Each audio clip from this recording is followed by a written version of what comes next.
Angus Place Track is one that most people drive right by, but I love it because it's a little bit technical and it takes you through some exceptionally pretty country.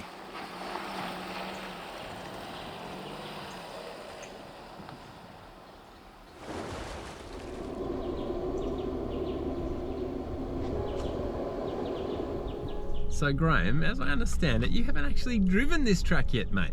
No, you're right there, mate. I've been in this area a bit, but I've not done this track before, and it looks quite interesting. It is, mate. I really love it. It's got that sneaky little entrance that most people drive past because only a few k's down the road, you've got the Blackfellas Hand Trail, which is an absolute cracker that everyone goes to.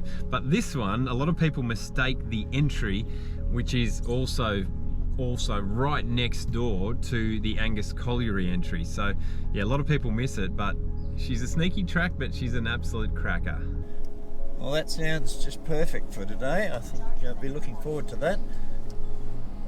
And as we say that, we have this nice little rut, and this was not even part of the track beforehand, so already the weather is doing its thing and scouring the track out.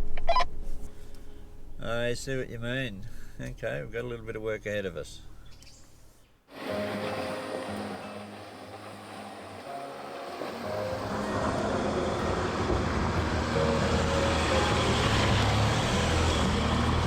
When you're driving over rocky terrain like this, you really do want to think of your vehicle and try and picture the underbody of your vehicle and try not to hit stuff with it, because let's face it, those rocks, some of them probably weigh 10 tons, and if you come into contact with them with any great speed, you could do some damage to the underbody of your four-wheel drive. So firstly, we want to really slow things down. There is no race as you're rock driving.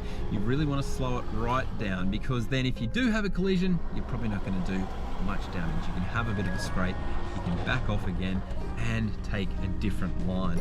I've also bolted on some under-vehicle protection as another layer underneath. My Everest is running the lightweight under-vehicle armour from ARB, which is made of a cross-linked polymer. It saves around 22 kilos when compared to the Ranger's steel setup. But back to the driving. It doesn't hurt to activate your diff locks in tricky situations, because let's face it, Aussie rock driving is rarely pure rock. It can be a mixture of rock and sand and often even mud. Oh, and let's not forget tyre pressures. Pressures of around 15 psi in the slow stuff will give you loads more traction and a super comfy ride. So that's what we're doing here. That's done that a whole heap easier than I expected. That's quite amazing. Okay, this is going to be a challenge for the Everest up here, I reckon. Really intrigued to see how it goes. Rightio, got the low range locked in, rear differential lock. Let's see how we go. Okay. Ah, she's doing it. She's doing it easy. Oh, hang on, I think I'm gonna need a cameraman. Whoop. Oh, crunch. Oh dear, never mind. Sorry, Nick. Oh, back off again. And we'll finish the climb.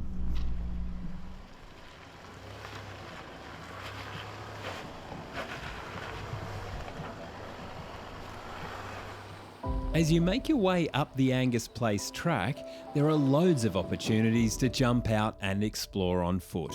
Graham and I did just that and discovered yet another beautiful view that you can only access with a 4x4. I tell ya, God bless transfer cases and all-terrain tyres. Just bloody spectacular.